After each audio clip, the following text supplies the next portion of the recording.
Ready.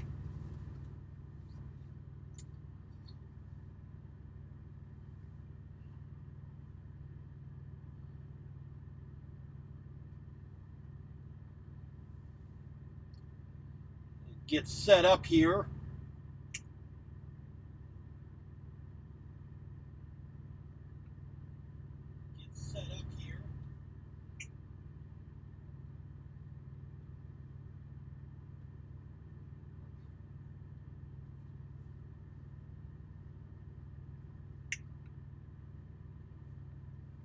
All right.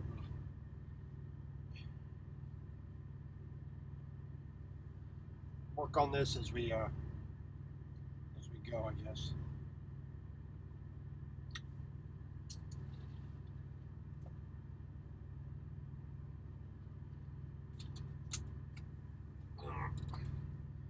Goodbye. That's how. Here we go.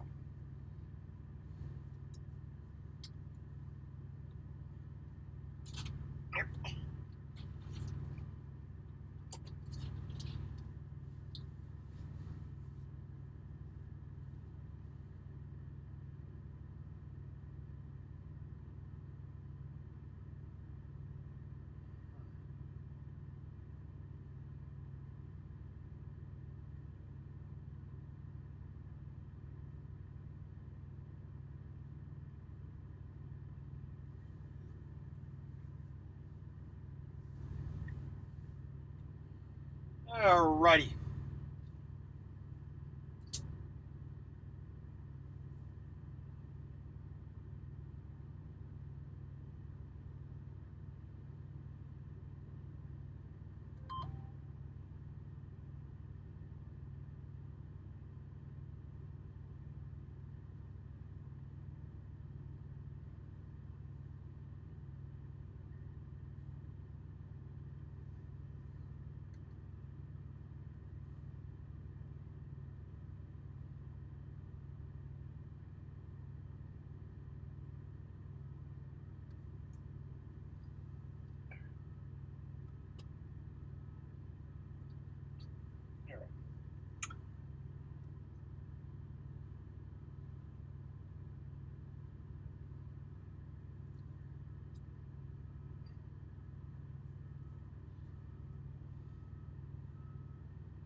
Working.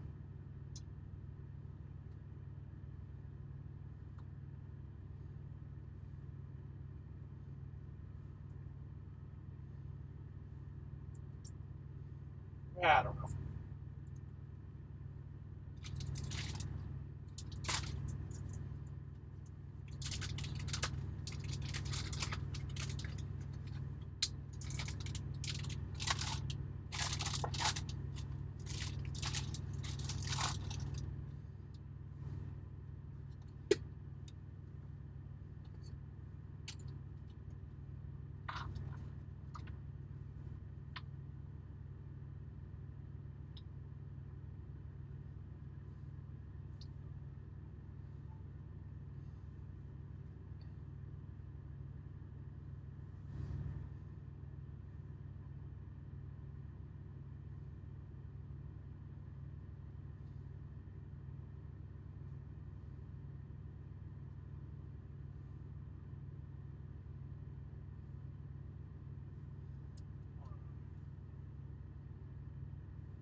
Oh, hello there.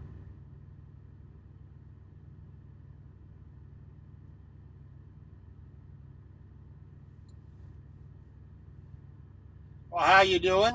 Hope you're having a good day. Still stuck here in Louisiana. Don't pick up my load until tomorrow morning. Sometime, whenever they finally give me the call saying that they're actually going to load.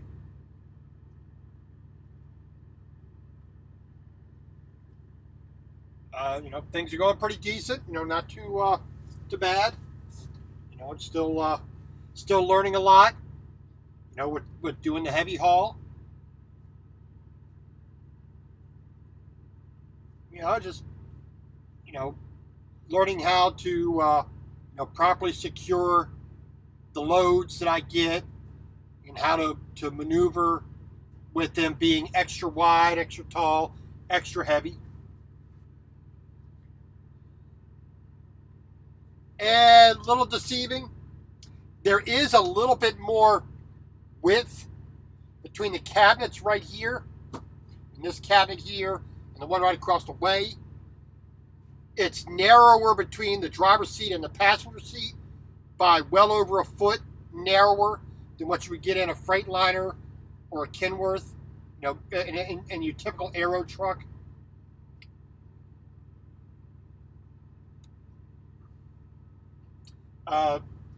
Unfortunately, the cabinets here and these are mirrored on the other side. They just don't have the amount of space for someone living, being OTR. So it's good. Hello, RLC. Welcome in. Well, that's good. Are you staying in near Kingman? You guys still stay in the Kingman, Arizona area, or are you moving to Vegas area?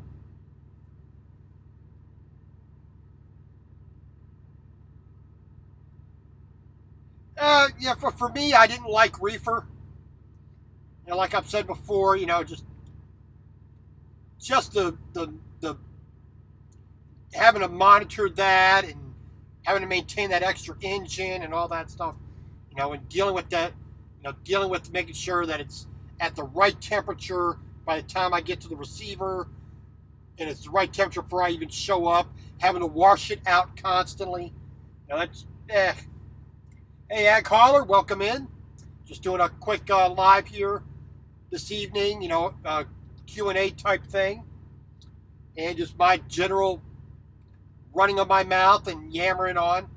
Hopefully it doesn't get too boring. Anybody runs off the road, or just slips into a coma while they're sitting here watching this.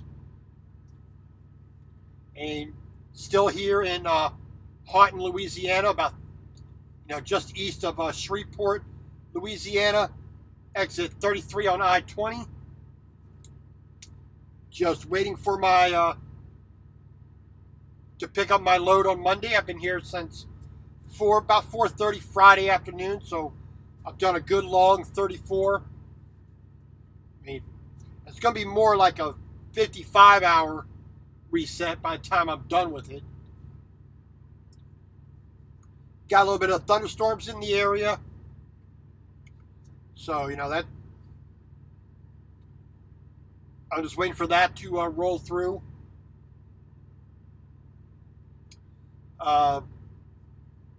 Tomorrow they gave me a call just a little while ago saying tomorrow might be delayed. My intention was to be there about 8 a.m.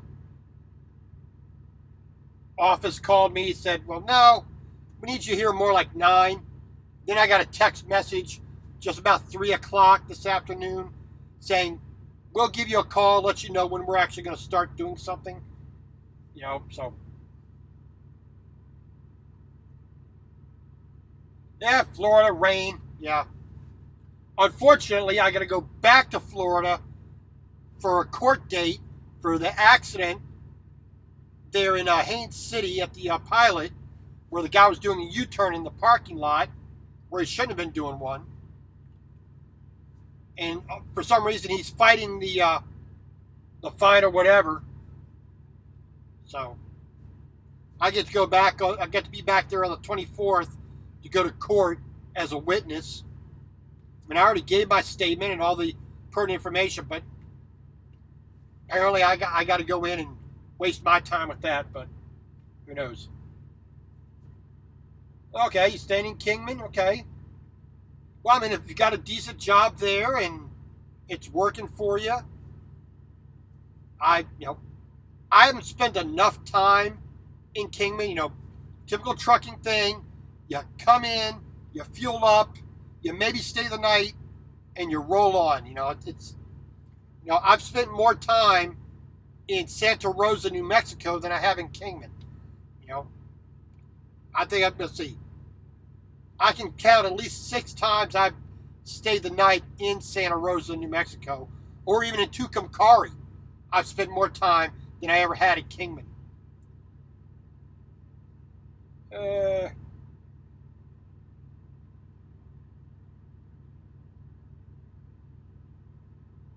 As often as I can when I can catch, but when you're in the middle of editing and you got phone calls and all that stuff, we all know how that is. I did 3 videos today. I'm going to try to get another one done after I do this.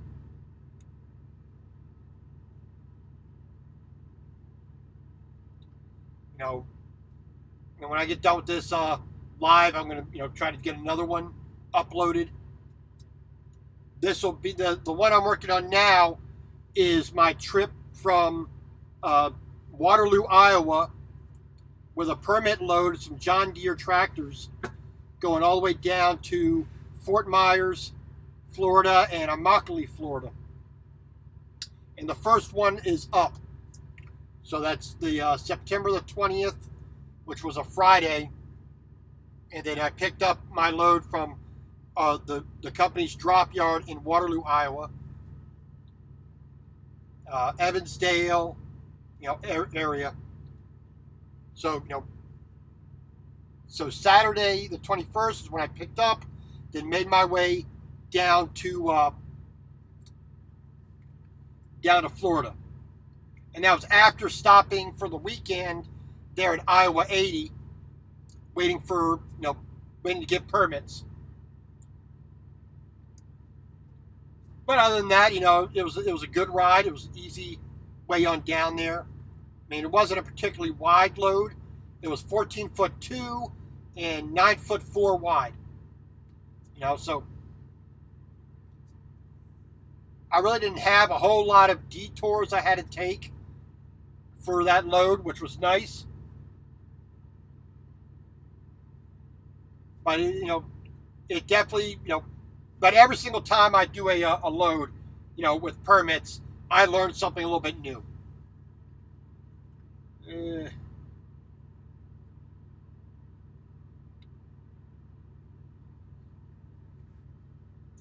Well, I think that is definitely one way of doing it. But I think it's one of those situations where it's just a matter of time.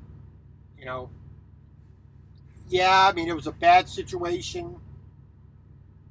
It happens. It can happen to anybody. It can happen to me. It can happen to anybody. So I think it's just a matter of a little bit of time. Let it mature or ripen or, become less of an issue the further you go down the road. I mean, you're still young.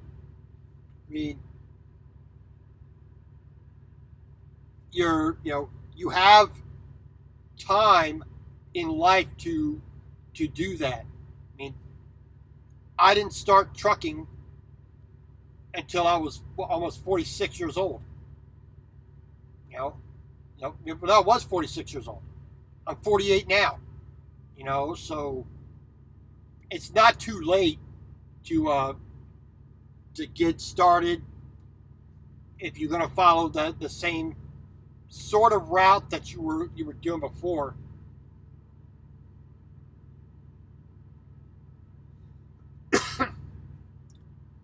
Well, I mean, every area has its benefits. Kingman is just like anywhere else. I mean, I know all the hot spots and the good places around Baltimore, but it's one of those things where you never know what is in an area till you've been there for a while.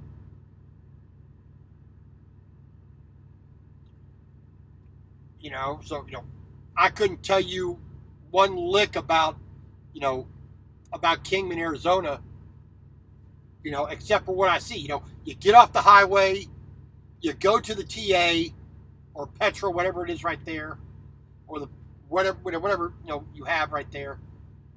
You fuel up, you turn around, you hit back on the road.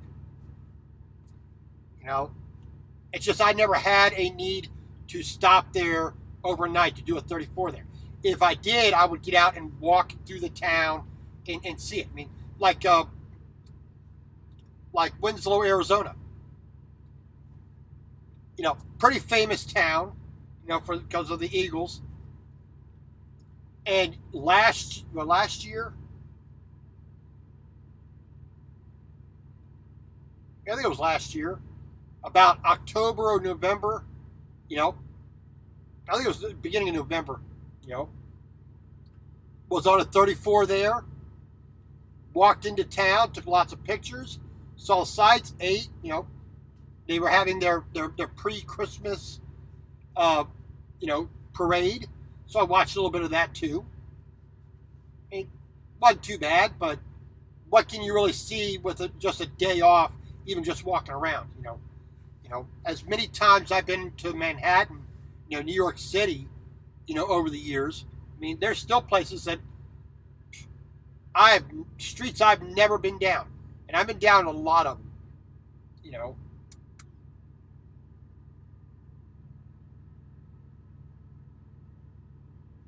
And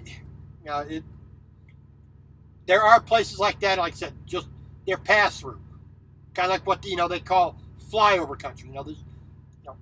There are places like that. I think it's Oklahoma. I'm trying to remember the road. I was coming back east, through Oklahoma. Either Oklahoma or Kansas. I can't remember which one.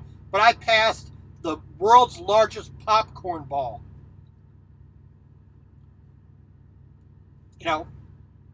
Wish I could have seen it.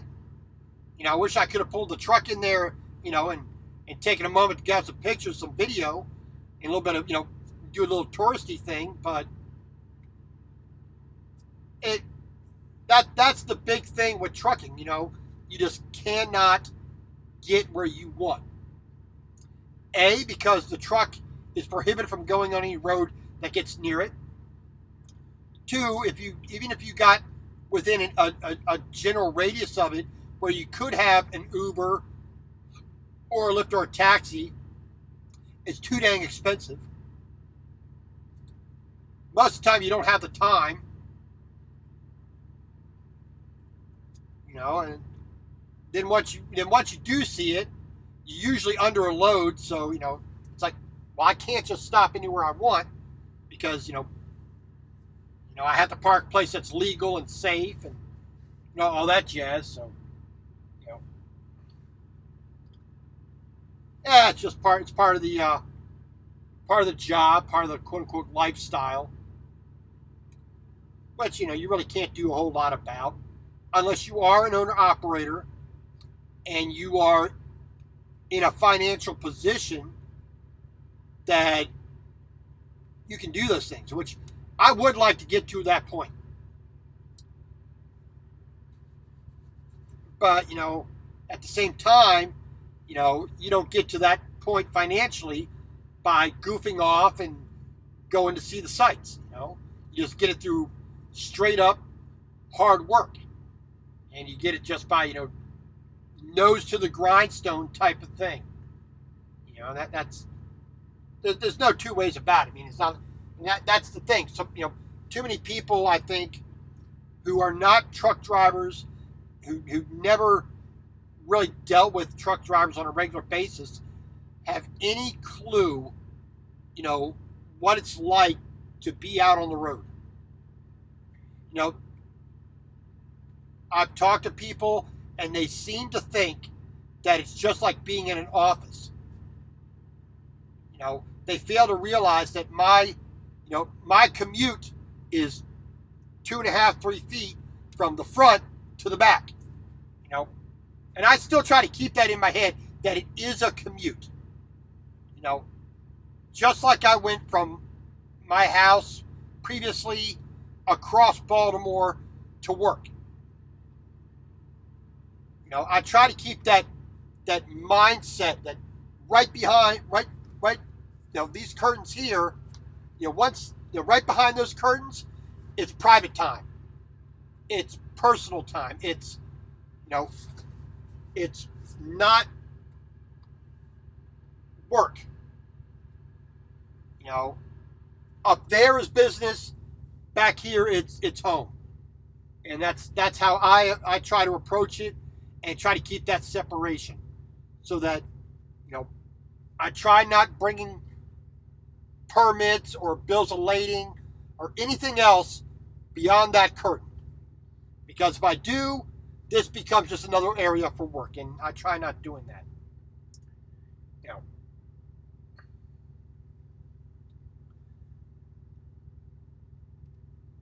Yeah, what was I lost my train of thought. Sorry.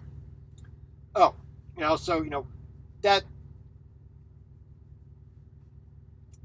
being able to stop and see the sights, I wish I could. I wish I could stop and see Devil's Tower. Meteor Crater. Mount Rushmore. Niagara Falls. The Coral Gardens. The Everglades. I wish I had more ability to see those places. Which, if I was in an RV, trolling around the country with a nice 30-foot Airstream and a nice old pickup to tow it, and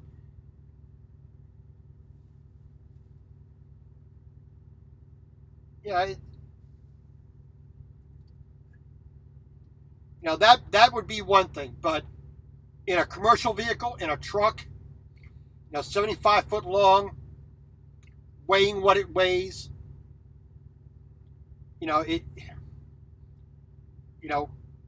most trucks empty weigh as much as most your average run of the mill RV. Whether it's a bus style, Class A, Class B, Class C, or it's a fifth wheel, a travel trailer, whatnot. Even empty, these trucks weigh more. They're taller. They're more intrusive in a lot of cases. So it's one of the downsides to having this as a job. But the upsides, for me at least, are enough that it warrants that quote unquote sacrifice.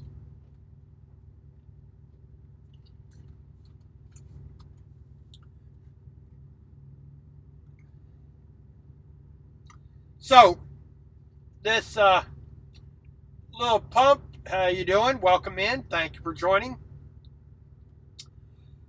So the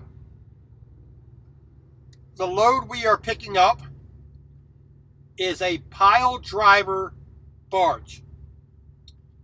Built here, I'm assuming built here in Minden, Louisiana. It's about 11 foot 6 wide. Big D, how you doing? Welcome in, doing good. So like I said, this pile driver barge is about 11 foot 6 wide, approximately 3 foot tall for the main body of it, the main hull of it. Then there's other pieces on top, like crane arms or booms or whatnot, that'll supposedly lay flat. And then once I get that on, it'll be less than 10 foot high. I'm pretty much being told, and then about 42 foot long. So we'll see how that, how we get that strapped down, and we get our permits, then we can hit the road. I don't know who Ernest is, unless they have a different name for the channel. I try to subscribe to everybody that subscribes to me and to every trucking channel that I've ever come across. So it's possible. Can I watch them all? No, unfortunately not, because there's not enough time in the day for me to watch everybody and do my video editing and all that jazz. So, like I said, I may be subscribed to them. I don't know. Well, thank you very much. I appreciate that. I just passed 560 subscribers this weekend, which was, I'm amazed. I really am amazed that many people would even take half a second to subscribe and watch what I produce. And like I've said to many other people, I do my regular vlog and videos that are edited, I do that primarily as a diary to myself of my trucking career. And, the Q&As for here, the live feeds, I just do that as a supplement to try to engage a little bit more with subscribers and watchers, to answer their questions and whatnot. The 389 Pete, I'm loving it. I started off in a 2016 Volvo 760 with the I-Shift automatic. I hated that truck. I hated, that driver's seat was most uncomfortable driver's seat of any vehicle at any point in time that I've ever been in. Before, during, and since.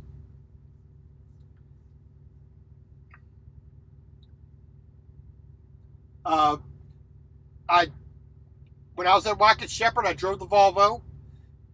After a year and a month, I went to Melton Truck Lines. I drove the Kenworth T680. That was a nice truck. I really enjoyed that truck, except for the West Coast mirrors up on the front of the hood. I wish I could have removed them. But other than that, the interior I liked. I thought it was just perfect for me. And now I have a mid-roof 389 Peterbilt with the X15 engine, the efficiency engine. So we're looking at about 500 horsepower, a little over 1,800 pounds of torque, 18 speed, typical Eaton Fuller 18. Runs great. I mean, the low speed control that I did not get with the Kenworth or the Volvo because they were automatics, I have in this truck, which is nice. Tops out 70 miles an hour, at 1,500 RPM in 18th gear. Runs down the road nice and true, nice and stable. All right, well, let's see. It is a mess because it is lived in. It's not perfect, so please bear with me. And plus, I'm doing this through the computer here.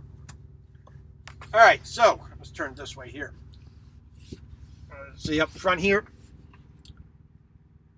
So there's the front up here. So we got cabinet up top. On each side of the center line, there's a cubby right there. It is a little bit washed out, but sorry about that.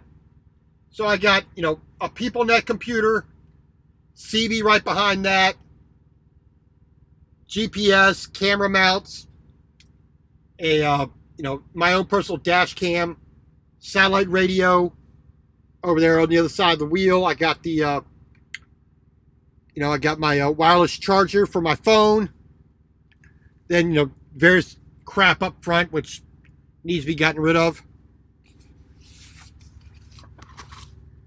Then back here, got a tall cabinet right here, which I have some, so those 3-drawer plastic Walmart units. I got 2 of those stacked up in here. That's all my clothes. And then in the door, I got toiletries. Got a, your typical small micro refrigerator, which is barely useful for anything.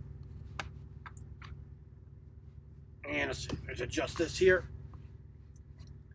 Then you got these open bins back here, which are, because here's where the plane of the of this cabinet is.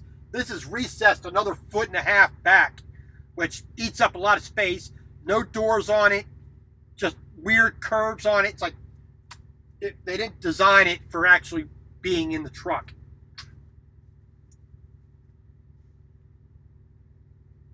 Yeah, I mean, TVs are bigger than this. My iPad is almost bigger than this damn thing. I mean, and the capacity is, laughable. If you try cooking in the truck, as I do, this is ridiculously small. Ridiculously small. So it's, unfortunately, there's not much you can do about that. So, all right. So on the opposite side, the passenger side, we got a cabinet here, which I have some drawers in, and then and then there's a little bit of space on top because I can't put two drawer units in here. So I got as much as I could in there. I got my printer up here. Got my TV here. I haven't hooked it up yet because there's no unit to actually hook it to, no bracket or anything. Then up here I got my microwave. Then the same kind of bins over here, and then a little cubby down at the bottom of the bed. But I just got more stuff in the truck than I really need. So it's a work in progress. Being in the truck for a little over just about 2 months now, it's going to take still going to take a little bit of time to get everything organized the way I want. And like I said on previously and on yesterday's live, I'm going to build a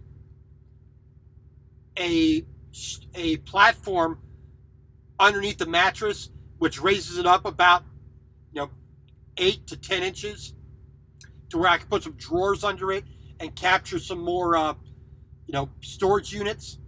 And then on the back wall right here, up from behind the mattress, there's going to be a rise of plywood, at least up to this line right here at a bare minimum.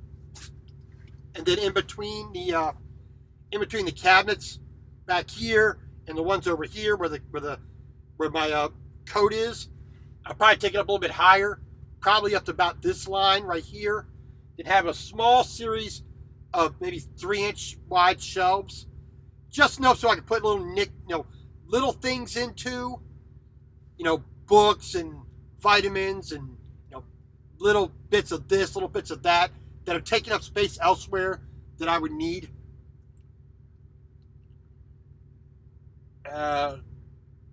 Big D big or D dig, sorry.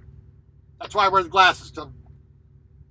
Eyesight's getting worse the older you get. I'm 48 years old, so it's got to be done. I am a company driver. I've been company driver since I started driving. I have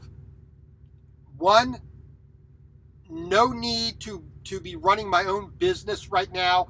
I'm still doing a lot of rebuilding from losing basically everything I ever had. So being a company employee, I don't have to worry about fuel and maintenance and insurance and all that crap. I don't have to think about that. I can concentrate on just getting the job done, let the company absorb all those costs. At this point in time, I don't think that I would benefit that much from being an owner-operator, or a lease operator, however they do that. clearing my cable there. So, at the moment, I will be a company driver for a while, and when and if I feel I am ready to do so, then maybe I would buy my own truck. But I will not do a lease. I will not have debt for anything other than a mortgage for a house, and I would pay that off within 10 years at the far outside, maximum time period,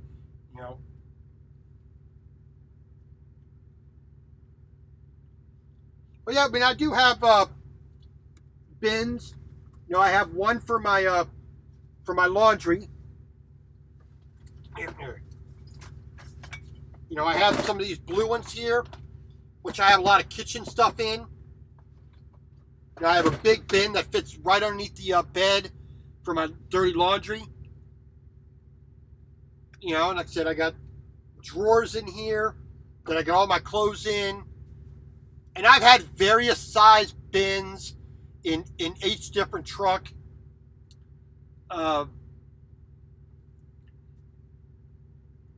They do come in very handy. Especially when you can systemize, your storage, it definitely comes in handy. You can bring more different things with you.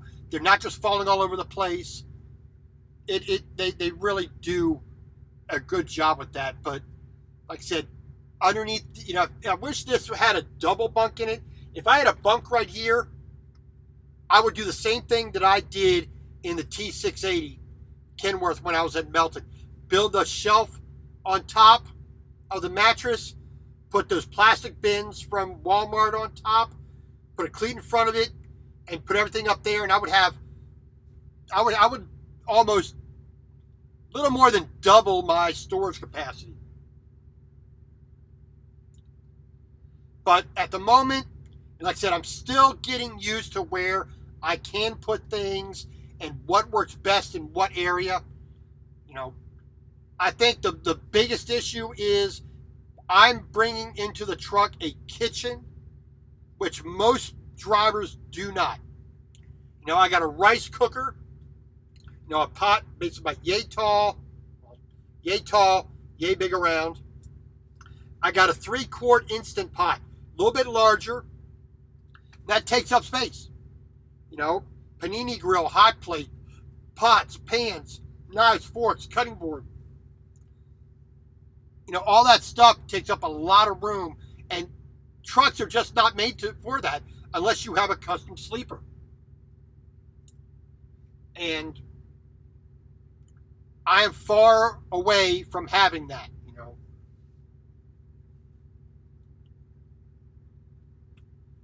So, all right, do I like Valley Transportation? Thus far, at the moment, they have been very good for me so far. I'm learning a lot. They're really helpful for me when I put a new load on this truck and I secure it down, send in some pictures.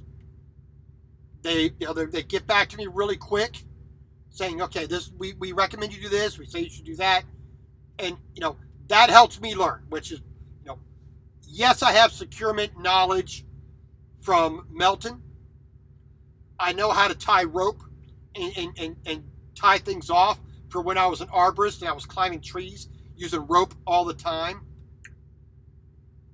But now, it's a little bit slightly different mindset that I have to have in order to do this job, because now I'm dealing with the legality of how I put that on the truck and how I drive, how I adhere to my permits, what road I'm on, when I'm on it, how fast I'm driving down it, how I handle myself in traffic, going around corners and, dealing with bridges and wires and, all that stuff.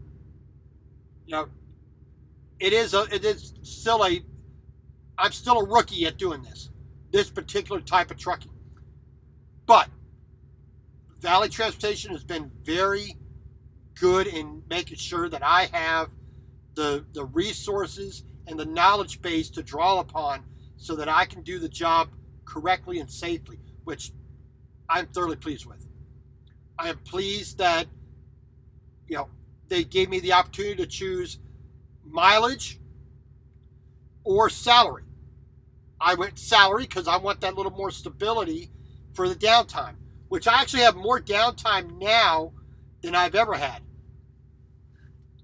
Which, I'm not complaining about that. It lets me, pursue other things, but at the same time, I'd rather be rolling down the road. I mean, it's like this load that I'm going to be picking up here tomorrow.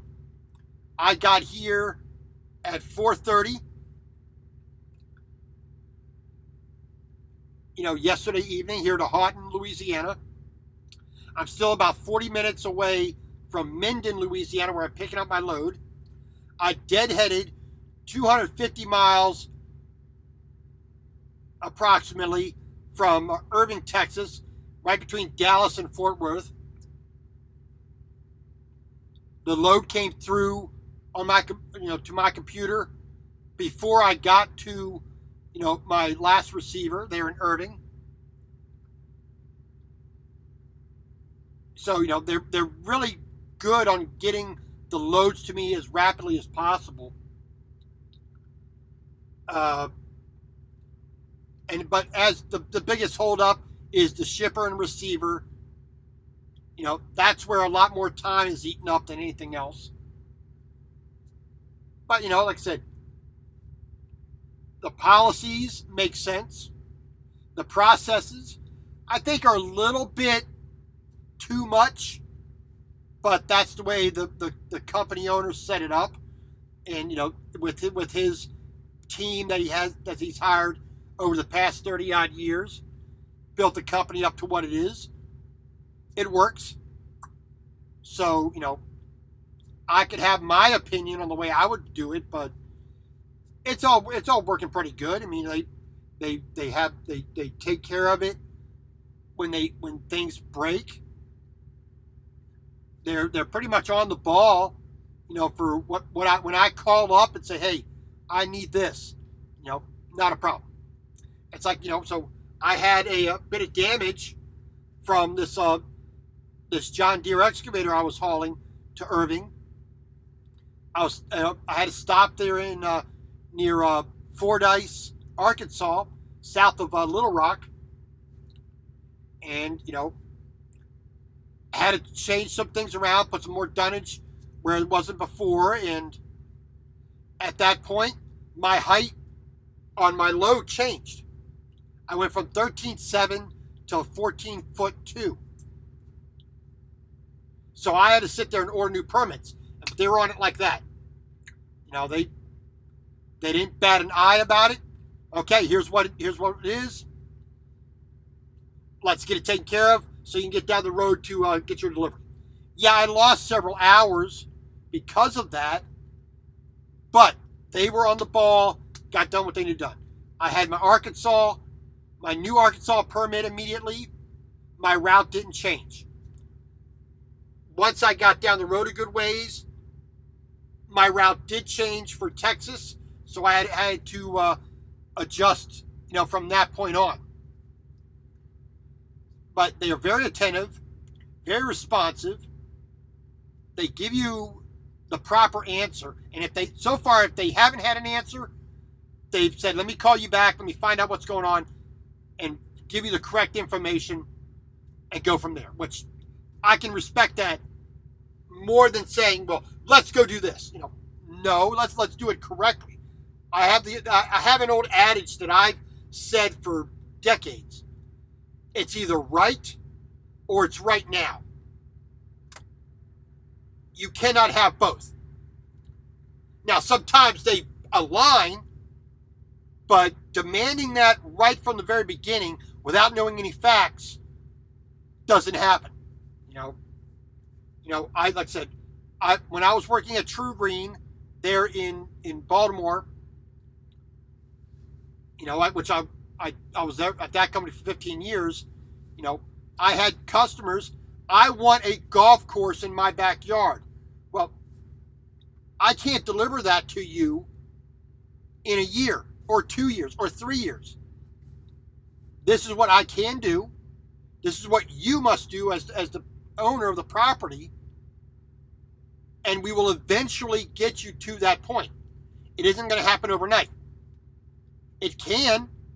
You're going to pay for it, but it isn't going to be through, True Green, fertilizing, giving you recommendations, killing off the weeds, killing the crabgrass, controlling insects and diseases. No, we're only here to assist you.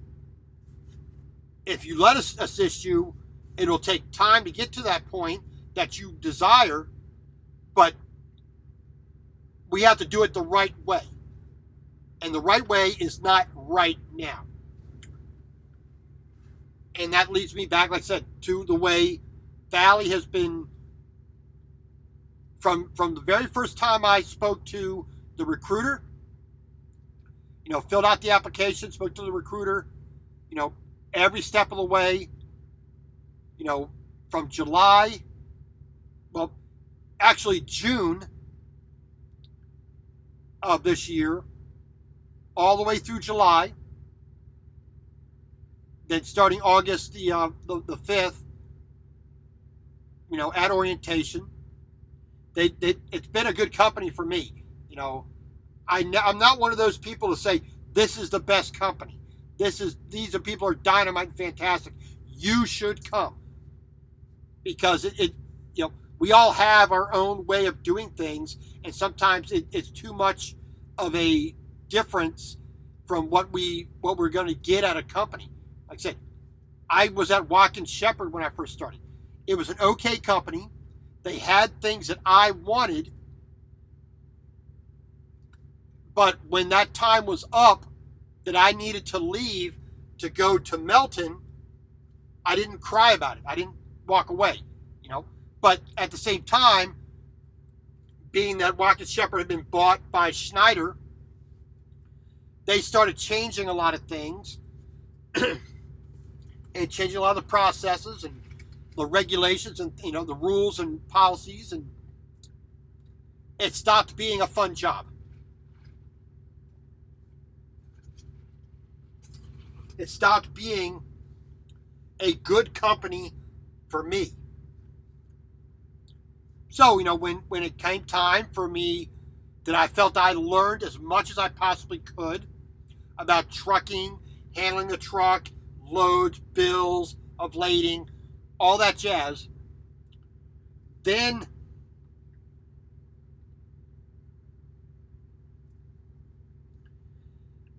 then I just had moved on to what I needed for the next step to being a heavy haul truck driver, and that was working at a flatbed company, i.e. Melton, which everything I had seen up to that point, I found I liked. Then when I got the job, I came to Melton. They were extremely good for me. I could not say enough good things about Melton. But it may not be the right job for you. It was the perfect place for me. And if Melton had a heavy haul division, I would have asked just to transfer to that and stay within Melton.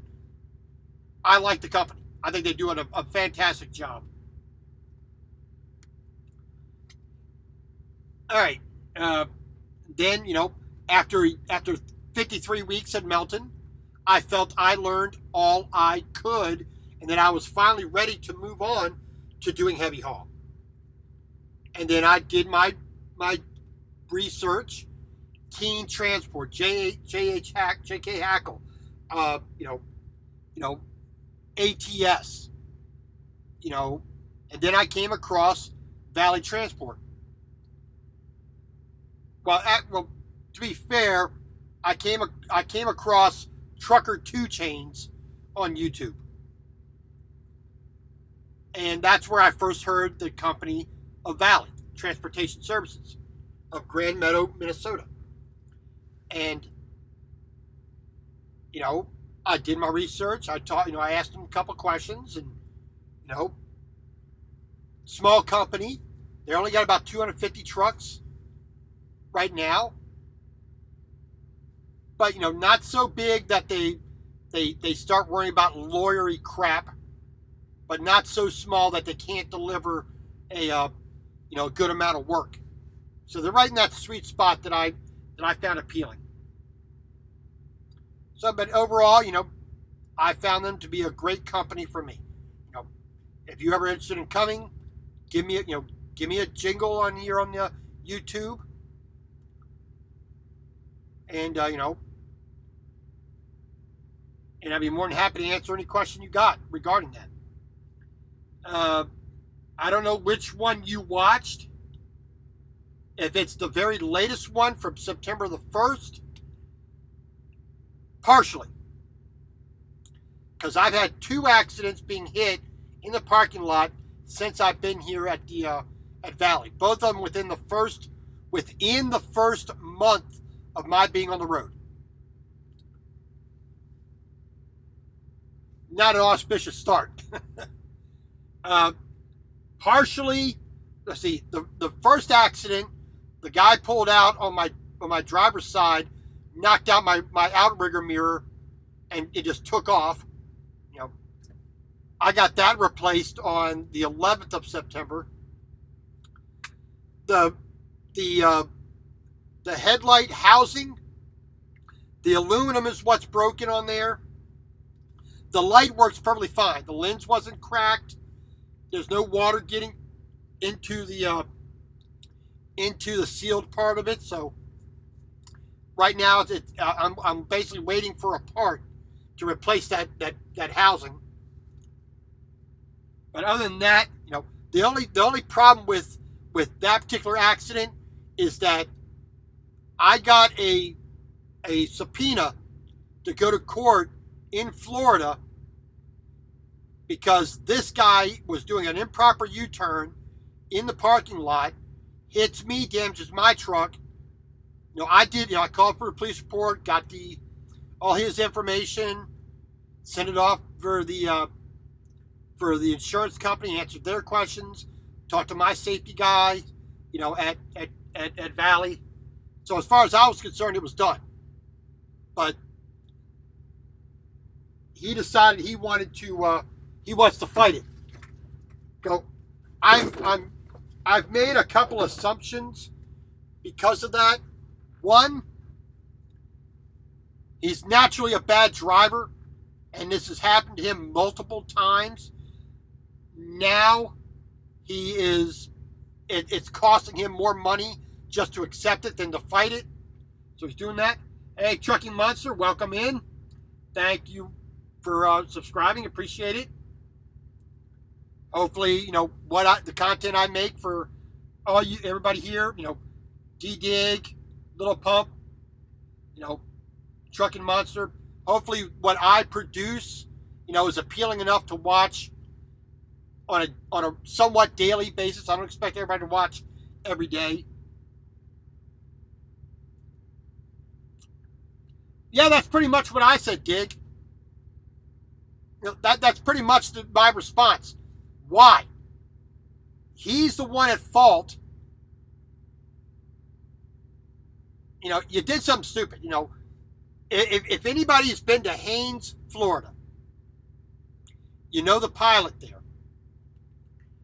A little bit south of Davenport, where Ritchie Brothers is, Ritchie Brothers Orlando's at.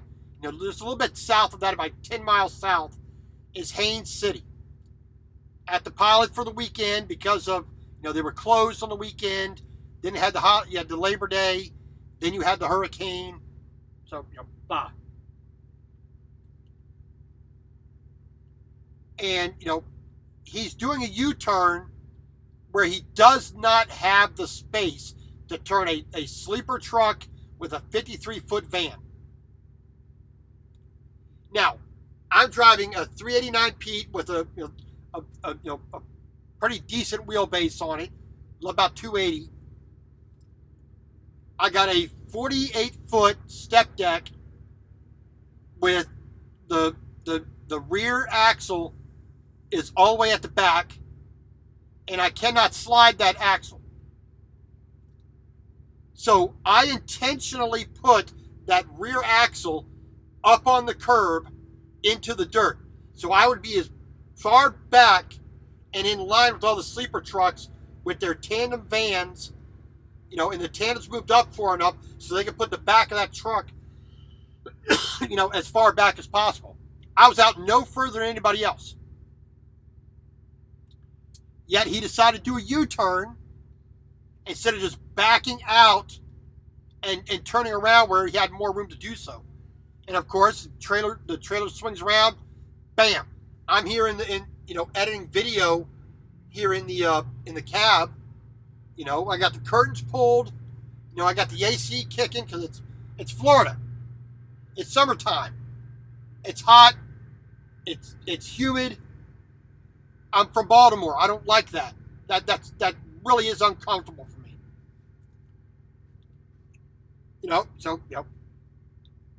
I did everything else. Police report, insurance, called the company, took the pictures, did all that jazz. And, I think it was the 16th. Yeah, I think it was the 16th of last month. My sister sends me pictures. Hey, guess what? You got a subpoena. Polk County, Florida. Oh, boy, I tell you, it was lovely. Absolutely lovely seeing that, and knowing that next month I got to waste my time and my energy. I got to go get a load, down to Florida. I got to take time off at least a day prior, at least to get a haircut, what little hair I have, get a proper shave, and, make myself at least look partly, not like a dirty ass truck driver. So I got to buy a shirt, I got to buy a tie, some slacks, some, decent shoes that look like I'm going into court, with a little bit of courtesy and civility about me, So I got to waste my time and money and energy doing that instead of out working like I want to be. All because he wants to fight it. I don't know what fines he got. I don't know what kind of ticket he got. I'm assuming reckless driving, improper U-turn, or whatever the thing is there in Polk County, Florida.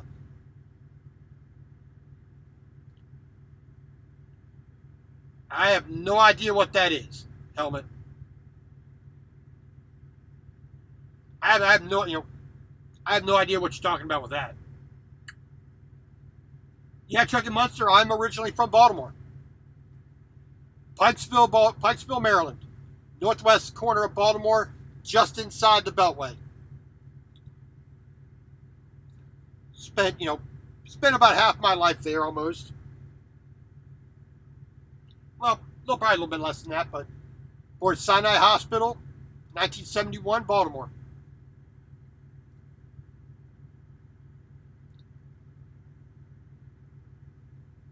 Like I said, like you say, Dig, you can't fix stupid. I've gotten the truck in places where I did not have the room to maneuver once. I thought I did at the beginning, but then it's like, okay, put your flashers on, get out, take a look, back up,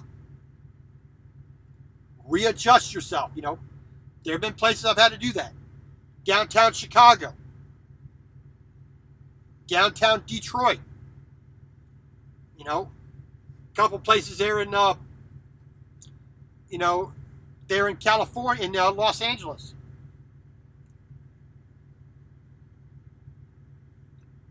I mean, that's just the nature of the game. You can't predict it all. Definitely. There's another one that I've always remembered from Smith driving, which is always never spoken of by almost anybody. The acronym SMOG. SMOG. Which is one of my biggest pet peeves on the road. Nobody applies that acronym. Everybody knows get out and look. Nobody. I have not heard one other truck driver ever say smog. And if you know what smog is, it's one of my biggest pet peeves on the highway.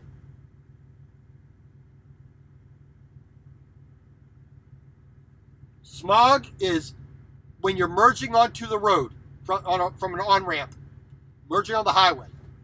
Signal, mirror, over the shoulder, go.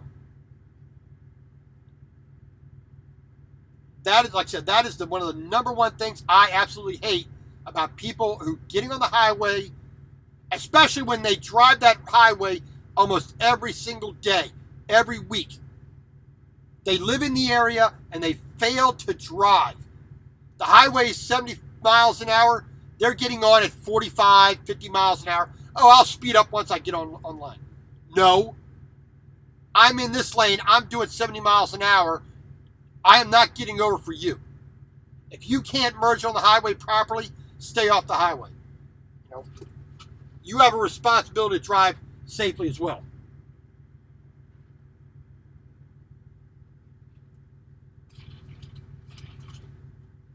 Well, yeah, I mean, if you're a Schneider guy, like I said, I was at Watkins Shepherd, so I was under Schneider, so I had to deal with Smart as well. Every little thing's got their stupid acronyms, you know.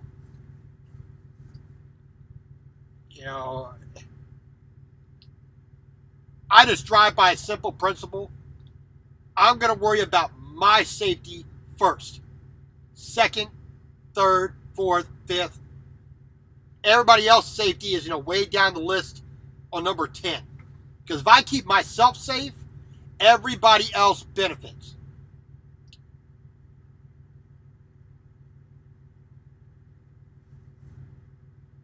But, like I said, if you cannot drive in a safe manner, don't even turn the ignition, don't turn that key on the ignition around, even start the car. If you're not going to have just the slightest bit of concern for yourself, don't even get on the highway. The other day was was being passed by a girl. She had a passenger in the front seat, asleep. She had both hands, just like this, both hands on the phone, no hands, not even a knee on the steering wheel. No, she was not driving a Tesla or any of these other cars that have the automatic, steering and driving mode.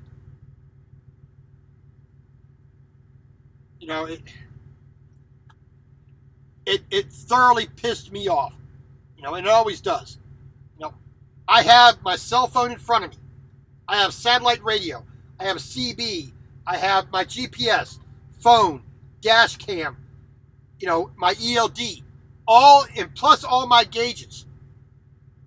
Let's see, I got 8, 11, 14, 17, 19, 20 odd gauges in front of my face.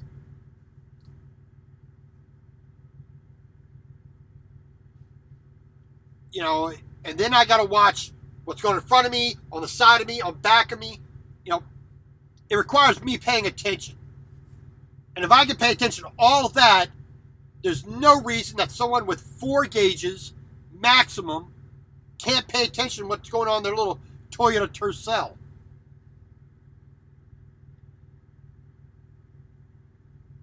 Nope, I don't change my lanes.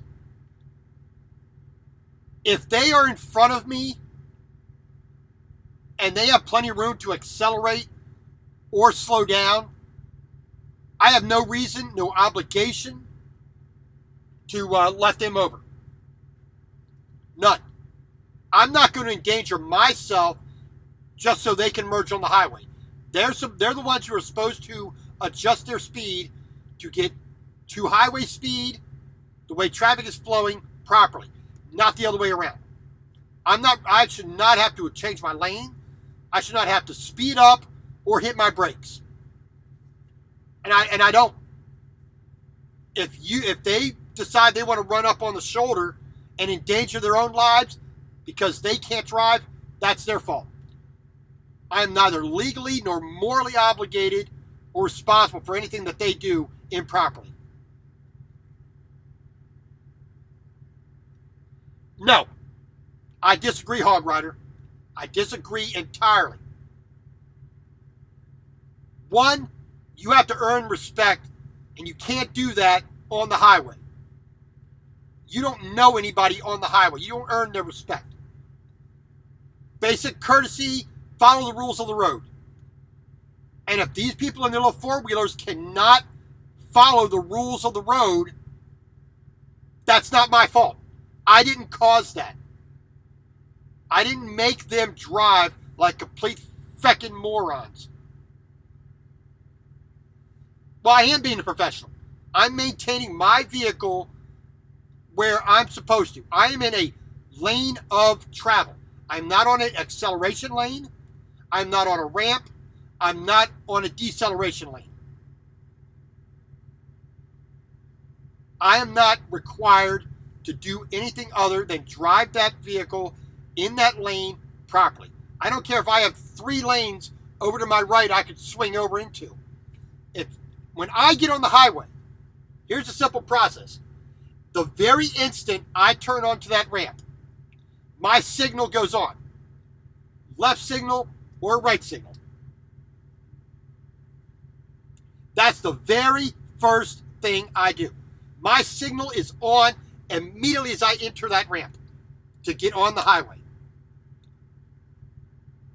I know that that highway is running at 55 miles an hour or more. And if I had just been on it, I know what that speed is. If it was 60, I know I got to get up to 60. If it was 75, I know I got to get up to 70 because that's all my truck will do.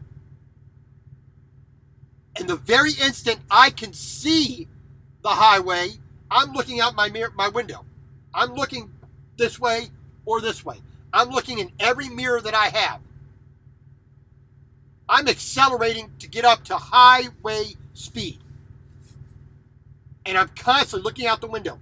Forward, out the window. Forward, out the window. Mirror, out, forward, out the window. Every single time.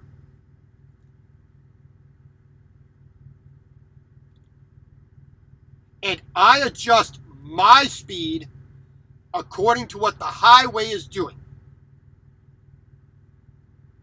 And especially when you're in a little car and you have 10 times the mobility that a big truck has,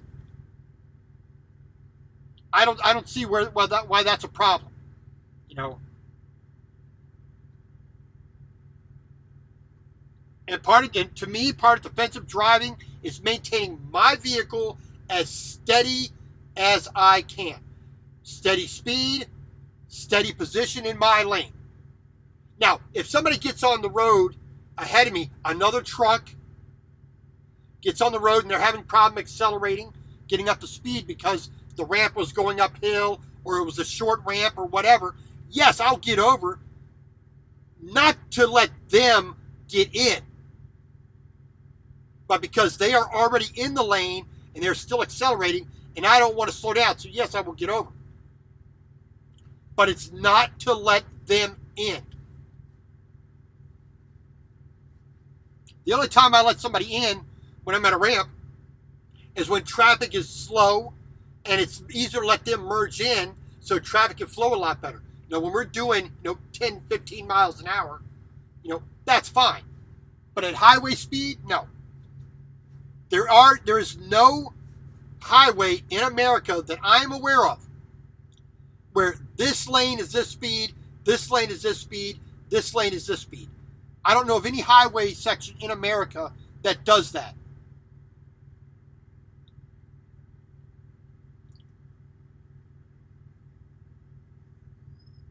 But I agree, less interaction with every vehicle is, of course, the better way to go. But I have the right of way. They are required to yield to me, not the other way around. And when I am 84,000 pounds or 30,000 pounds versus their 4,000 or 5,000 pound vehicle, guess what? They have the ability and the opportunity to adjust their speed and their position a lot more readily than I am.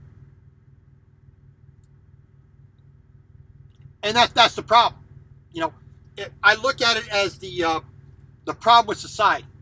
The more egalitarian we have gotten, the less civility has come into play.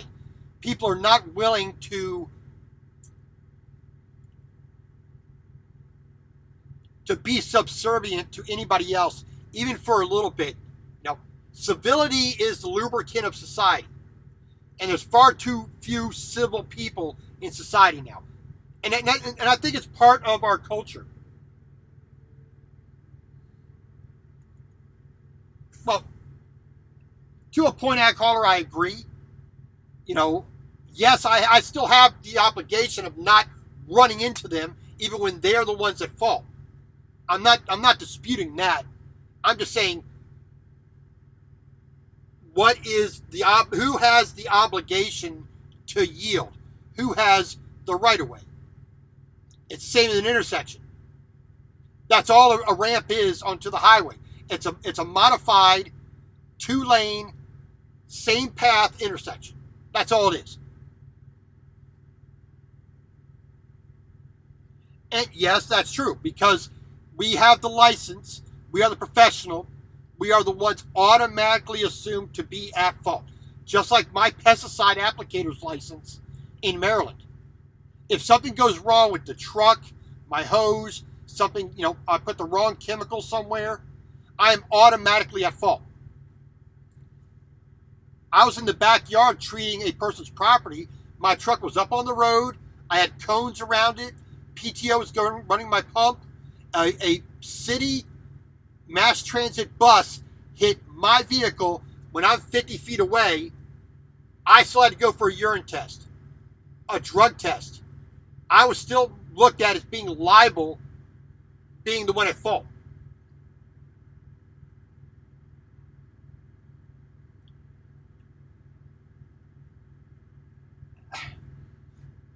No, I think I see it a bit differently, that hog rider. My mentality is, who is the one with the right of way? When I started driving a car in 1988, I drove with the same mentality that I have now. I am not the owner of the road. I am not the only one on the road. I don't get to go first. I don't get to have my way and everybody else has to wait for me. No, that's not what I'm saying. When you are in a lane of travel on the highway, you are the one with the right of way. The person on the ramp has the obligation to yield. And any state trooper, any highway patrol officer in every city, county, state, Canada, or the United States will say exactly the same thing. Now, I'm not refusing to show courtesy. That's not it. When I'm running down the road at 37 tons, there's only so much I can do. I cannot accelerate like your standard four-wheeler can. I cannot brake. I cannot turn. I cannot be as mobile or nimble as these vehicles are. But when I look up on the ramp as I'm passing it, and I see a vehicle coming down that ramp, and I look over and I do not see them looking out the mirror. They have no turn signal on. They are not doing anything to merge into traffic properly. That's the problem. Not my position on the road.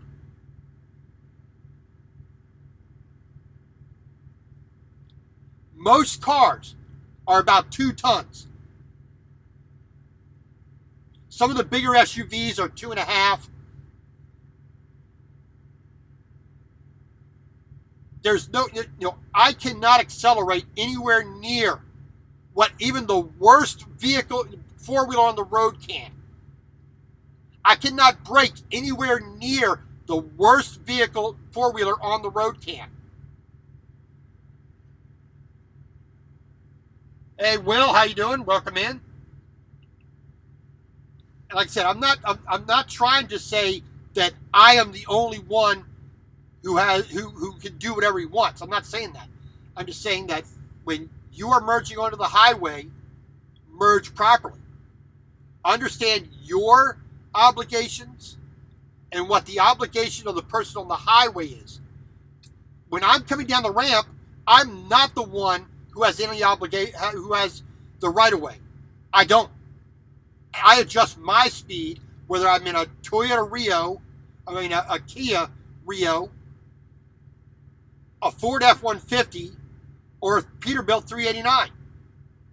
My obligation is to yield to highway traffic and to adjust my speed to properly merge on the highway. I mean, it's the same as if I'm driving in town. You know, if I'm driving in a city with stoplights and all that, you know, if I cannot make that right-hand turn because there's people there, I have no right just to swing all the way out to the left to come back in. If I could do it and do it safely without interfering with other people, that's one thing. But if I have to sit there and wait for that line of traffic from my right to get out of the way, I'm the one obligated to wait. Even though they're not in my lane of travel, because of my size, I need their lane of travel to do so. So, you know, it's the same thing. You know, I'm the one who must yield. But when I'm in that turn lane and some truck wants to turn in front of me, you know, come from the left and come around, I have no obligation to move out his way. I will, if I can, without getting in anybody else's way. But, you know, it's just a matter of who has the right of way, what is the safest thing to do. Like I said, smog, signal, mirror, over the shoulder, go. No, to me, it's simple. One, they're safer, I'm safer, everybody around us is safer. You know, we've all had that driving a truck. Some knucklehead will race down the ramp, flash your turn signal once, twice, cut right over in front of you, and immediately slow down. Or they'll be in front of you 50, 60, 70 feet. Then all of a sudden, oh, I got to merge over to my left to get on the highway. Then they see this big truck in their mirror and they slam on their brakes. And now they're behind you. When all they have to do is pay attention and drive forward, you know, and merge properly.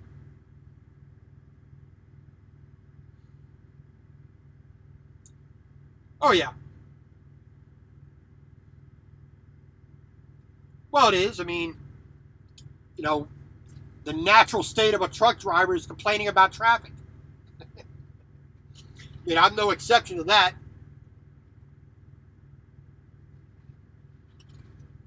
If I'm not yelling about traffic in the way I think it should be, then I'm not awake. Hell, I'm looking out my window here at people coming out of the pumps and backing into parking spots here, and I'm critiquing their driving. You know, it's just a natural state. Yeah, pretty much. You know, I do drive with that mentality that something will go wrong. You know, not just with other people. You know, my first assumption is something's going to happen to my truck that's going to cause an accident. That's my default position. One of my tires is going to blow, and I'm going to swerve left or right. That is the number one thing that is my concern.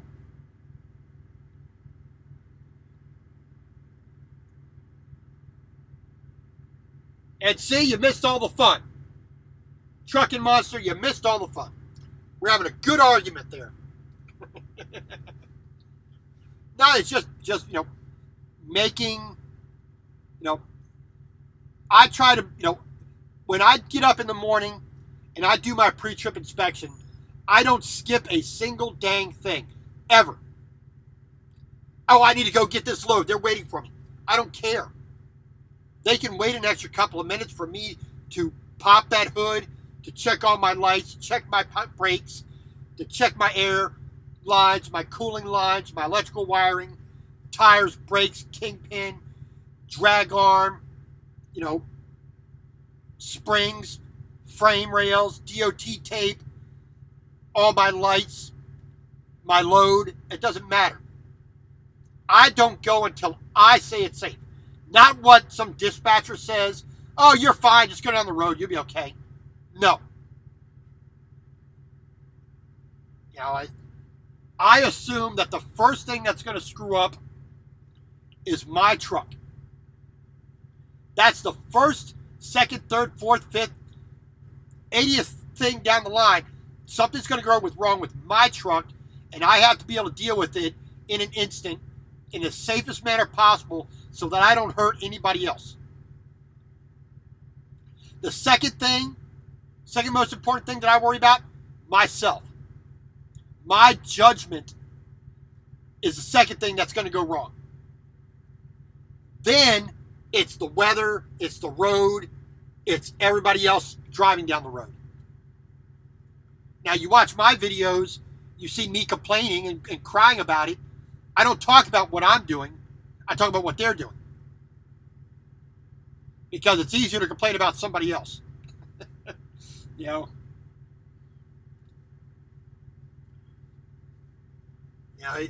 Every time I stop for fuel, every time I stop for a load check, I check all my lights, I check my tires, I check my load.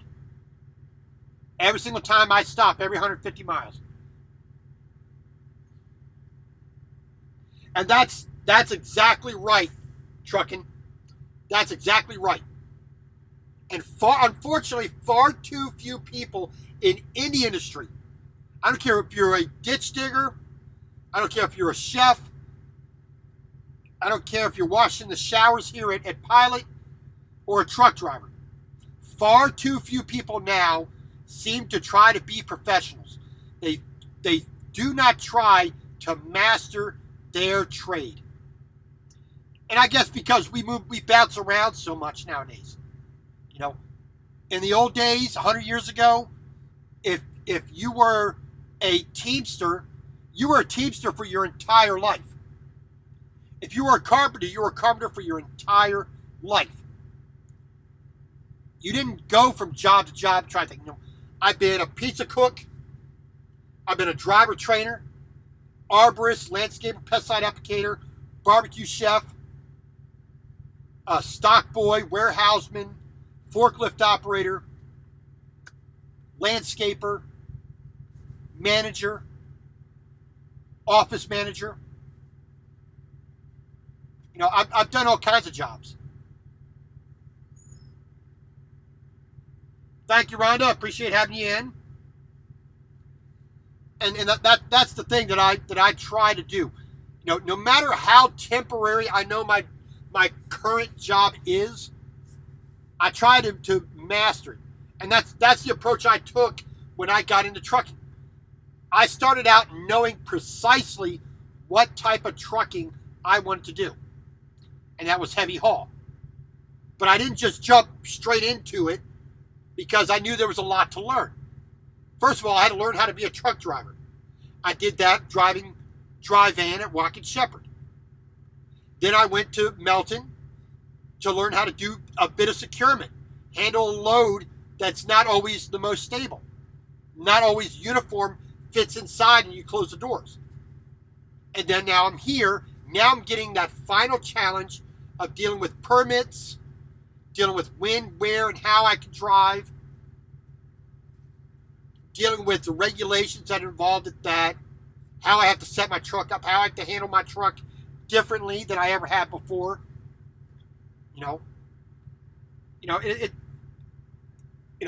I'm not perfect. Nobody is. But I keep aiming for that. Every day I try to learn something new and try to be a little bit better, a little bit more precise in what I do. A good example. I enjoy cooking. Big thing of pepper. big thing of soy sauce. I have half of the stuff I have on the truck, or a quarter of the stuff I have on the truck, is devoted to my kitchen here in the truck.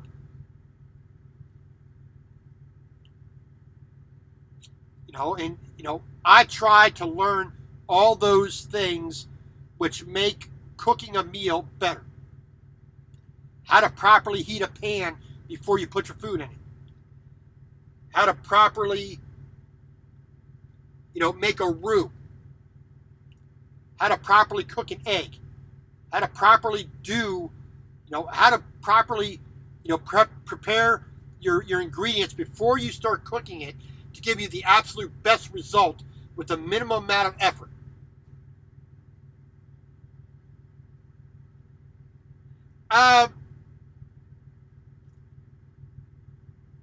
To a point, I agree with that, trucking.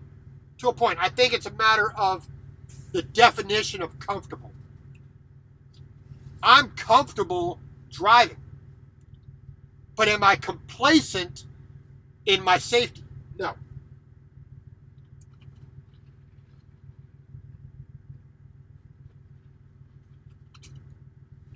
Comfort is one thing. Being relaxed, being in control, being aware of what's going on. You're not stressed out about it. You're not missing things because you are stressed. That's one thing. But getting complacent and overlooking things because you're being careless. Oh, I know what I'm doing. I've been doing this for 40 years. And I've told guys, that, yeah, I've been driving for 40 years. Well, you've been driving wrong for 40 years. The only reason you're still driving is because you ain't been caught yet. You've been lucky enough.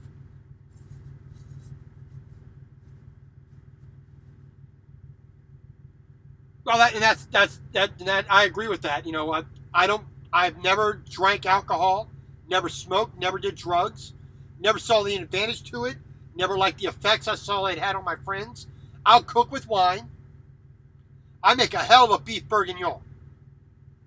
You give me a bottle of Burgundy and some beef and some little bit of vegetable, I'll make a hell of a French beef stew with wine.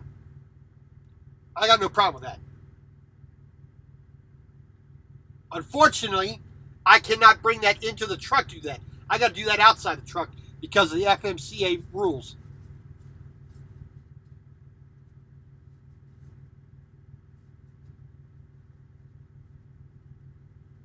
Yeah, and that's what I mean. I've seen, okay, here's a good example. When I was still at Melton, I believe this is one of the videos, I was taking a load out west. And one of the other, this Melton guy, it was in Lyman, Colorado. He comes over to me and says, I saw you come in, I noticed some things wrong with what you were doing. And he's got a trainee with him. And he's supposedly a safety driver trainer. Now keep this in mind, he's a safety driver trainer. That's what he said he was. He's been with Melton for about 10 years. He just picked up a brand new million-miler truck that had the pink breast cancer awareness thing on it.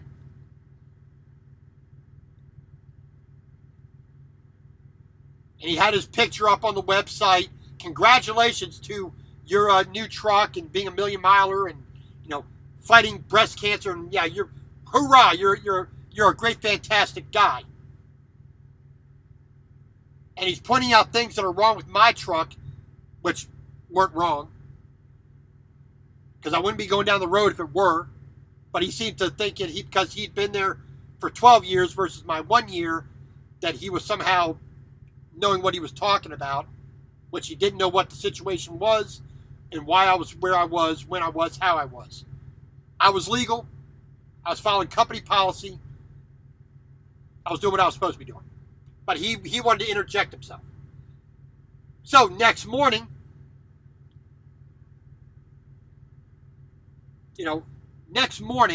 I get up. He already left. He was already on the road. on the way going from Lyman, Colorado towards Denver. Well, I come up on the Melton truck sitting on the side of the road with his flashers on. So I gave him a call, say, hey, Melton, how you doing? You need any help? Yeah, I did. We got a flat tire. I don't have any triangles. And as I passed him, I saw exactly who it was. Truck's pretty unique. Pink with a Suja G. Komen ribbon on it and everything. So I knew exactly who it was. Mr. I'm safety driver trainer, expert in everything. I'm king poop of crap hill, type attitude. So I immediately pulled over. Put my flashers on, got out, got my box of triangles, because I didn't need them. Technically, I did. Yeah, try not jackknifing and not hitting me, please. Ugh. Can't get away from it. All right, so, I got out, took my box of triangles, walked it, almost about 1/8 of a mile, almost back to him. Yeah, I just got the truck 4 days ago. There's no triangles on the truck. Why did you leave? You were at Company HQ in Tulsa, Oklahoma. You're a safety driver trainer. You were given a checklist of all the equipment on there that you had to sign out for, and you failed to do it when you had a trainee with you. I don't think you were doing your job right. And that's where the professionalism was lacking. You weren't being a professional. You weren't mastering your trade. It's not hard. So, a couple 100 miles down the road, I get a call from a manager at Melton. Yeah, George just wanted to say thank you for helping him out on the side of the highway. Good job. Why does a 1-year employee have to be bailing out a 12-year veteran at this company who's a safety driver trainer?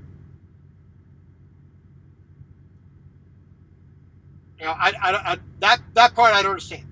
And that's what I try not to do myself. I try to make sure that I have every damn thing I can. When I got into this truck, I went through one of them checklists as well. Okay, I don't have this. I don't have that. Well, you don't need it. Wrong. This checklist says it's required to be on the truck. I'm not rolling out to get my very first load until I have that in my truck. I'll walk. If I'm not being provided with proper equipment, that's standard equipment for the truck, I'll walk.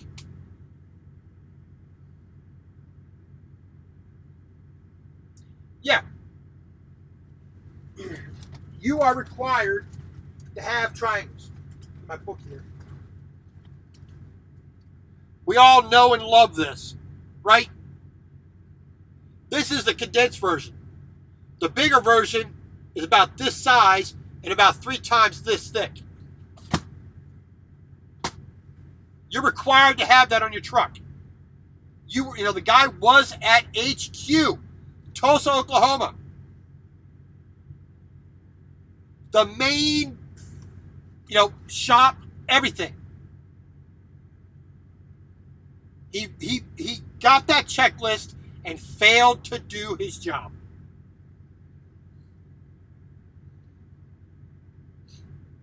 Yeah. It's not hard. I have a lot of extra tools on the truck that I don't need, but they make the job easier.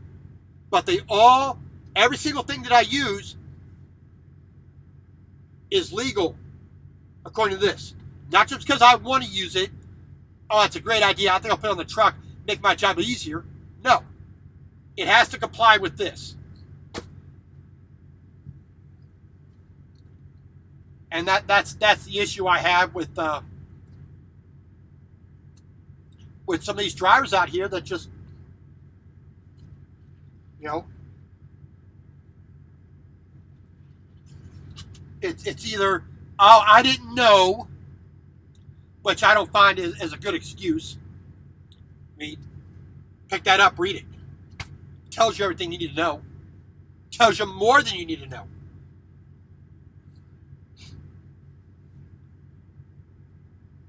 Or it's the people that have been around so long, they think about the good old days of trucking, and they don't care about how the rules have changed and what they should be doing right now to be doing their job properly.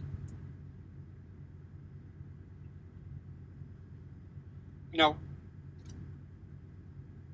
if you open this up to, you know, almost any page, there's something in there specific, and it's there for a reason. I don't always agree with it. I think some of these rules and regulations in here are kind of, you know, more than necessary. But somebody determined at some point in time that it was necessary to be that way. So now that's what we all have to obey. You know, why do I need flags at the corners of my truck when I have an oversized load? One would think you'd be seeing the vehicle, period. You know, it's hard to miss a semi coming down the road. Well, let's put some flags on there. They'll see this 18-inch flag flapping in the breeze, so it's only about that wide, flapping like that. They'll see that. They won't see this big ass truck. Come on, you know. Hey, Rob, welcome in. Giving my my arrogant, overinflated opinions. You know, like I said, you know, I've seen too many guys out there who, you know, they could go down the road nice and straight 11 hours a day. You get them into a parking lot, they can't back up worth a crap. What I think I saw an article or heard somebody saying this, that there is a truck stop somewhere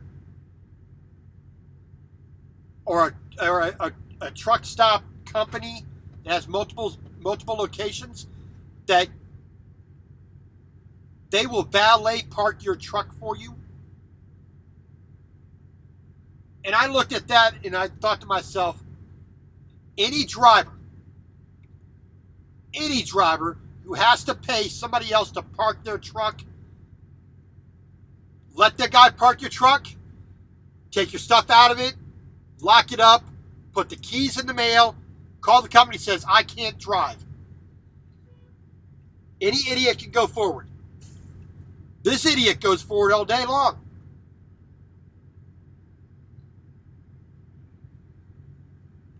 But you show more skill about what you're doing, not at 65 or 70 miles an hour.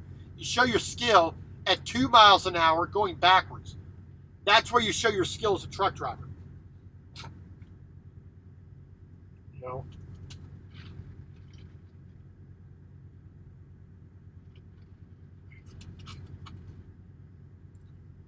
And the fact that in little over 2 years, since June of 2017, in 2 years, I've been hit 8 times in parking lots.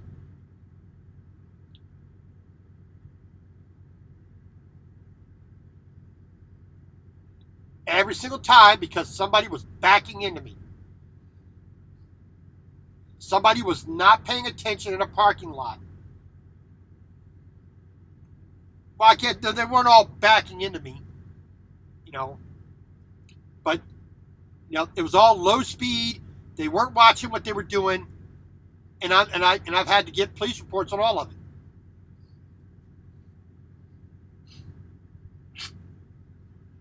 You know, I drive a flatbed for the past year and couple of months now. I stop every 150 miles. minimum. Every 150 miles, I stop. And 95% of the time, I deliberately back into a parking spot. Yeah, there are times I use a pull through because I want to be lazy that day, but for the most part, I am backing into a parking spot 2, 3, 4 times a day.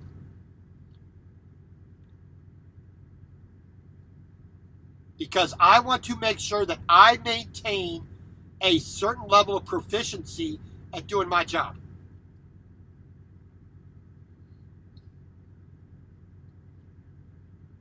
And, you look at some of these people in the parking lot, it's like, why are you bending your truck at 120 degrees?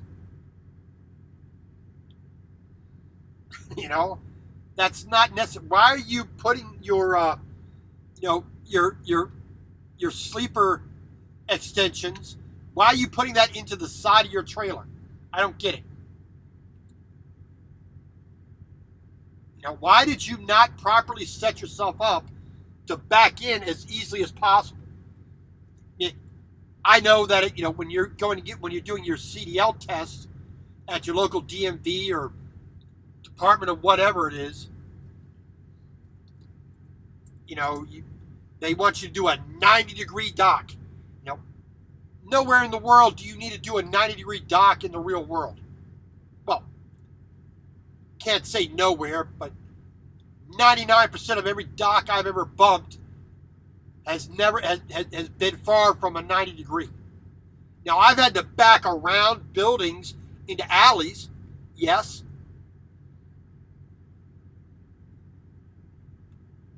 But that had other challenges. One, blindsided, backing around 90 degrees. But then I pulled forward, straightened up, and backed up where I needed to be. Wasn't hitting the dock that way. If they really want to make it, real world, go backing into a building where it's super bright outside and it's super dark inside. That's more of a challenge than a 90-degree dock. Yeah,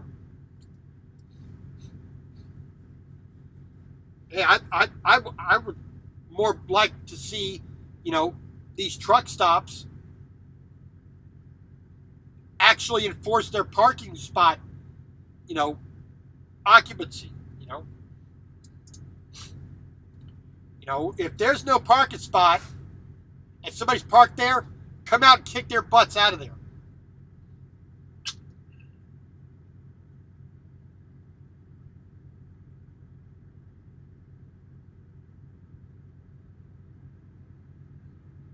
Well,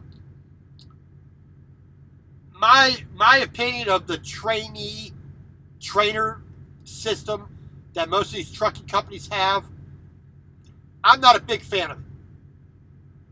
I think it's pointless.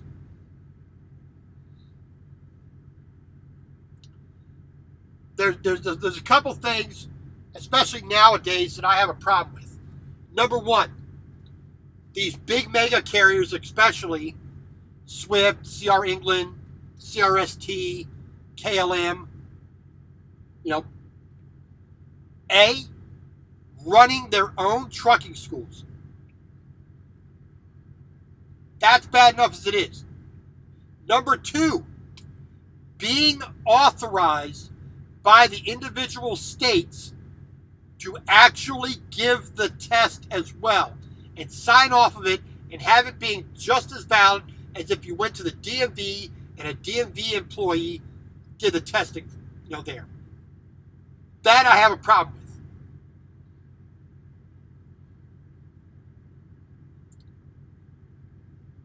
And then, because the ultimate result of that is piss poor training,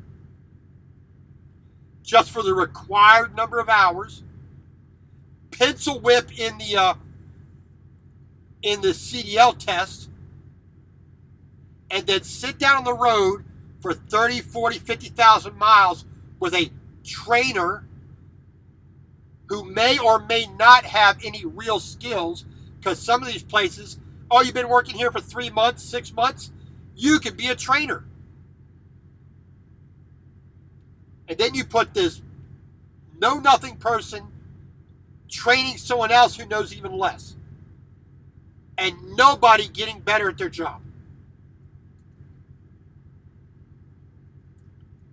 You know, if you do not already have the mentality to be the best you possibly can be as a truck driver, no amount of trainer is going to help you. I've never had a trainer as a truck driver.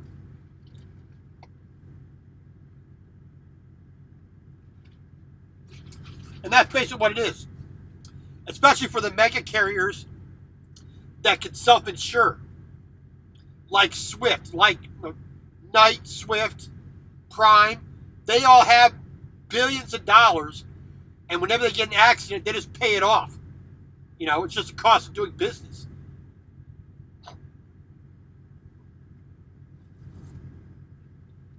Pardon me. You know, it's, you know, it's part of the problem that they're just ramming these people through this school, quote unquote school, as fast as they can, and then wind up having someone who's an inferior driver,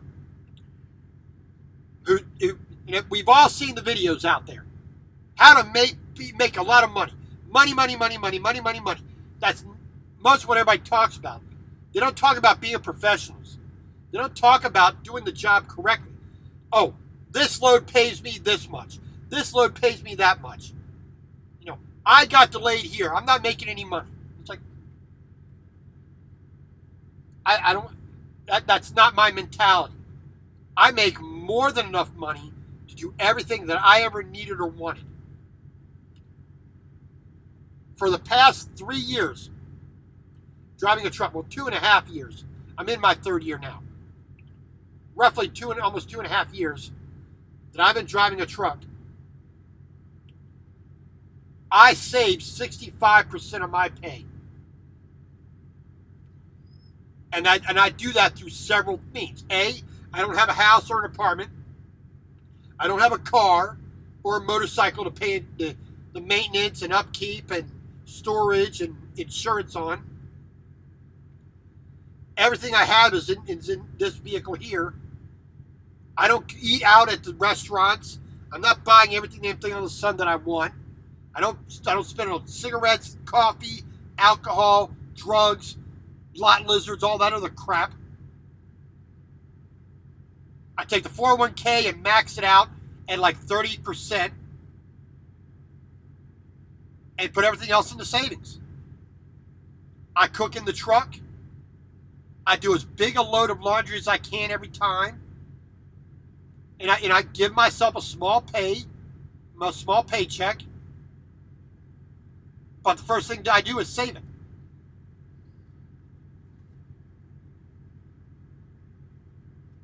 So, you know, that's unfortunately it's all about money nowadays with the truck driver.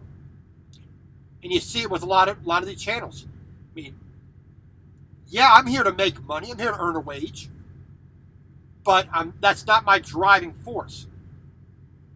My driving force is how much can I save? How much can I put away to my retirement? Because I've lost everything after the age of 40. Everything. Nothing. Homeless. Unemployed. Zero. And now I'm back up to a point where I'm going to make about $78,000 this year. My third year of driving, I'll make $78,000. Easy. And by the end of this year, I have over $50,000, $58,000 in savings. Now, I've had to do a lot. I've bought a lot of things that I didn't exactly need, but because, you know, I finally got myself in a position that I could afford to have some luxuries. You know, a new phone, iPad, computer, GoPro, you know, all the other little things, stupid t-shirts that I didn't need, but I wanted.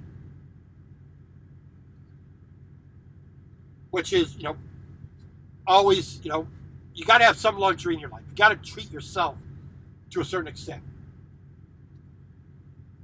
All right, we are coming up on 2 flipping hours with this one. Didn't think it'd last that long. So we'll be cutting it off here at the moment. So it's about 10 minutes to 8 o'clock Central Time. I just want to thank everybody for coming in and watching and getting on the discussion, as it were.